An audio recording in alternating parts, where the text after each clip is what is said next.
Iran যেহেতু হামলা করছে এবং বলছে যে সমস্ত গুরুত্বপূর্ণ তাদের অর্থনৈতিক ক্ষেত্রগুলো মধ্যপ্রাচ্যে যার যা আছে সেগুলো তারা একদম শেষ করে দিবে, এইটা বলার পরেই দেখছে যে ওরে বাবা বিপদ, এদের মানে ভোগ বিলাসী জীবন যাপন, হ্যাঁ, এগুলো তো বন্ধ হয়ে যাবে। সেই কারণে এখন একটু নমনম করতেছে। খুবই ইন্টারেস্টিং একটা খবর দর্শক, সংযুক্ত আরব আমিরাত সম্ভবত ভয় পেয়েছে।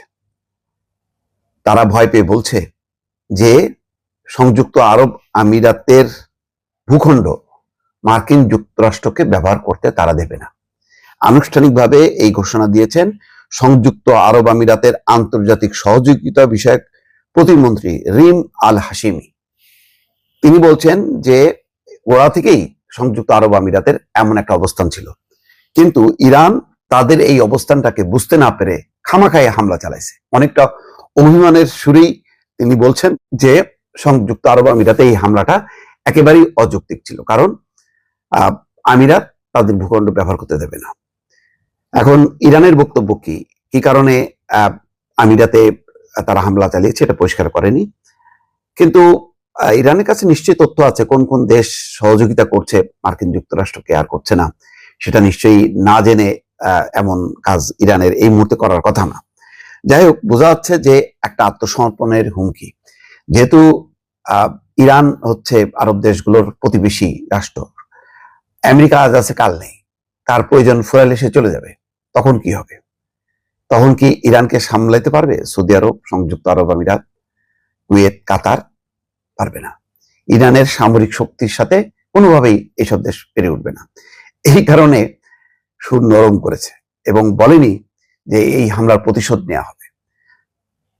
মন্ত্রী বলছেন যে ইরানের হামলা সত্ত্বেও সংযুক্ত আরব আমিরাত তার যেই গুরুত্বপূর্ণ স্থাপনা বা অন্যান্য কর্মকাণ্ড সেগুলোর কাজ চলতে থাকবে, কিন্তু তারা আত্মরক্ষা এবং সার্বভৌমত্ব রক্ষার পূর্ণ এবং বৈধ অধিকার সংরক্ষণ করবে। এই কথা বলছে যে হাশিমি বলছেন সংযুক্ত আরব আমিরাতের অবস্থান শুরু থেকে স্পষ্ট, ইরানের বিরুদ্ধে কোনো সামরিক অভিযানে তার ভূখণ্ড ব্যবহার করা হবে না। হাশিমি আরো বলছেন ইরান সংযুক্ত আরব আমিরাতের ঘোষিত অবস্থান বিবেচনা না করেই তাদের উপর আক্রমণ শুরু করেছে।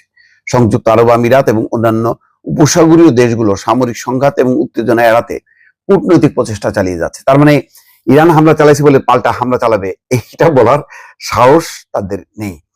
আমিরাতের প্রতিমন্ত্রী বলছেন সংযুক্ত আরব আমিরাত তেহরানে তাদের দূতাবাস বন্ধ করার এবং তাদের রাষ্ট্রদূত প্রত্যাহারের পদক্ষেপ নিয়েছে। তিনি বলেন আমাদের বার্তা স্পষ্ট, ইরানি হামলা অযৌক্তিক। ইরান যে হামলা করেছে সেই কারণে রাগে দুঃখে অভিমানে সংযুক্ত আরব আমিরাত ইরানে তাদের দূতাবাস বন্ধ করেছে এবং তাদের যে রাষ্ট্রদূতকে প্রত্যাহারের তারা সিদ্ধান্ত নিয়েছে। রিম আল হাশিমি বলেন ইরানি হামলা সত্ত্বেও সংযুক্ত আরব আমিরাতের সব গুরুত্বপূর্ণ ক্ষেত্র কোনো বাধা ছাড়াই কাজ চালিয়ে যাচ্ছে এবং দেশ জুড়ে জনজীবন স্বাভাবিক রয়েছে। তিনি বলেন আমরা সংঘাতকে আর বিস্তৃত করতে চাই না। সব ঠিক আছে, কিন্তু এই যে হামলাটা করলো, এই হামলার নিন্দা তো করা উচিত ছিল, সেই নিন্দা কিন্তু করেনি। সেই নিন্দা সংযুক্ত আরব আমিরাত করেনি। ইসরায়েলের এই আগ্রাসনের ব্যাপারে আরো বক্তব্যটা স্পষ্ট হওয়া দরকার ছিল, সেটাও করেনি। ফলে এখন ইরান যেহেতু হামলা করছে এবং বলছে যে সমস্ত গুরুত্বপূর্ণ তাদের অর্থনৈতিক ক্ষেত্রগুলো মধ্যপ্রাচ্যে যার যা আছে সেগুলো তারা একদম শেষ করে দিবে, এইটা বলার পরেই দেখছে যে ওরে বাবা বিপদ, এদের মানে ভোগ বিলাসী জীবন যাপন, হ্যাঁ, এগুলো তো বন্ধ হয়ে যাবে। সেই কারণে এখন একটু নমনম করতেছে। আসলে সংযুক্ত আরব আমিরাত, সৌদি আরব, এদের ভূমিকা খুবই ন্যাক্কারজনক। এই দেশগুলো যদি ঐক্যবদ্ধ থাকতো তাহলে ইসরায়েলের এত সাহস হতো না যে মুসলমানদের রক্ত ঝরানো, মুসলিম বিশ্বের মধ্যে ঢুকে মুসলমানদের রক্ত নিয়ে হোলি খেলা, এটা করতে পারতো না যদি আরব দেশগুলো ঐক্যবদ্ধ থাকতো। মধ্যপ্রাচ্যের দেশে দেশে মার্কিন দূতাবাস বন্ধ হয়ে যাচ্ছে। লেবাননের মার্কিন দূতাবাস পরবর্তী নির্দেশ না দেওয়া পর্যন্ত বন্ধ ঘোষণা। লেবাননে বন্ধ হয়ে গেছে, এর আগে সৌদি আরব, তারপরে কুয়েত, কাতারে অলরেডি বন্ধ। তার মানে মধ্যপ্রাচ্য থেকে দূতাবাস গুটানোর মধ্য দিয়ে আমেরিকা কিন্তু তল্পিতল্পা গুটানোর অবস্থায় চলে গেছে। কি হবে? সৌদি আরবে হামলা আসন্ন, আমেরিকা আশঙ্কা করতেছে সৌদি আরবে আরো হামলা হবে।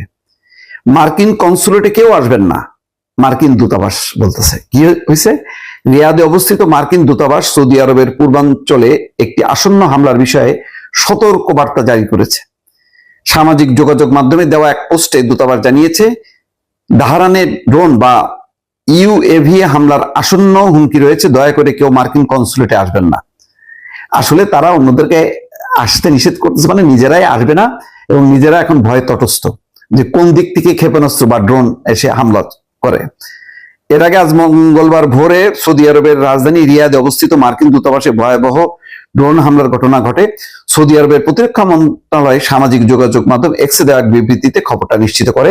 এরপর সৌদি দূতাবাস বন্ধ করে দেওয়া হয়েছে।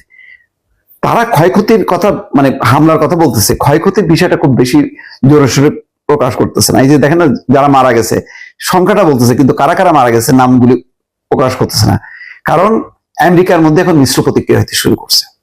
আজকে দেখেন না, ওই যে মার্কো রুবিও ব্যাখ্যা দিচ্ছে যে ইসরায়েল হামলা করবেই, আর ইরানে হামলা করলে ইরান সাথে সাথেই মার্কিন স্থাপনায় হামলা করবে, মার্কিন নাগরিক বা সৈন্যদের লক্ষ্য করে হামলা করবে। এই জন্য আমরা আগে ভাগেই হামলা করছি।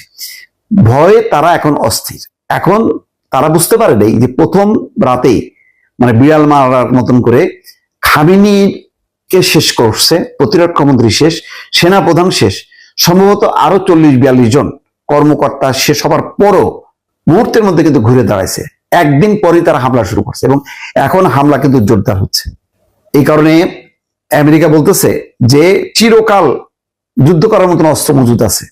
নানা রকম ব্যাখ্যা বিবৃতি দিয়ে তারা বোঝাচ্ছে যে আমরা কিন্তু এ করবো, ইরান তুমি থামো। এবং ইরানের পররাষ্ট্রমন্ত্রীকে থামানোর চেষ্টা করছে, নানাভাবে প্রস্তাব দেওয়া হচ্ছে, সমঝোতার প্রস্তাব। ইরান বলছে যে নাও, এখন আর সমঝোতা হবে না, এখন শেষ লড়াই হবে। এবং লড়াইটা কত ভয়াবহ চিন্তা করেন। মানুষ মানে একটা দেশ আর একটা দেশের বিরুদ্ধে লড়াই করে, যেমন ধরেন ইসরায়েল লড়াই করছে কার বিরুদ্ধে? ইরানের বিরুদ্ধে। আমেরিকা কার বিরুদ্ধে লড়াই করতেছে? ইরানের বিরুদ্ধে। দুই বিশ্বের অন্যতম দুই শক্তিধর দেশ, তারা লড়াই করতেছে ইরানের বিরুদ্ধে। ইরান এই দেশকে, মানে এই দুই দেশের বিরুদ্ধে তো লড়াই করছে। মার্কিন যুক্তরাষ্ট্রের যারা মিত্র, যারা ওই তলে তলে আমেরিকাকে বলতেছে হামলা কর, ইরানের শেষ কর, সালমান দেখছেন না, ফাঁস হয়ে গেছে যে সালমান বারে বারে টেলিফোন করে অনুরোধ করছে ট্রাম্পকে যে হামলা করো। তার প্রেক্ষিতে ট্রাম্প হামলা করছে, এই খবর কিন্তু প্রকাশ হয়ে গেছে। সালমান কিন্তু এর প্রতিবাদ করেনি, বলেনি যে না এটা মিথ্যা খবর। এখন ইরান এই কারণে আর ছাড় দিচ্ছে না। ইরান এখন একযোগে লড়াই শুরু করছে। সমস্ত মানে মেকুর টাইপের যে সমস্ত দেশ আছে, আমেরিকার 5-8টা দেশ, সেই 5-8টা দেশগুলোর বিরুদ্ধে তারাও শুরু করছে যে তোরা সুখে শান্তিতে থাকবে। দর্শক, এটা খুবই দুঃখজনক। গতবার যখন ইরানে হামলা হলো এবং তখনই তো ভয়ঙ্কর অবস্থা, ইরান পাল্টা হামলা চালাচ্ছিল। আমি ওই সময় ঘটনাক্রমে তখন দুবাই আবুধাবিতে ছিলাম।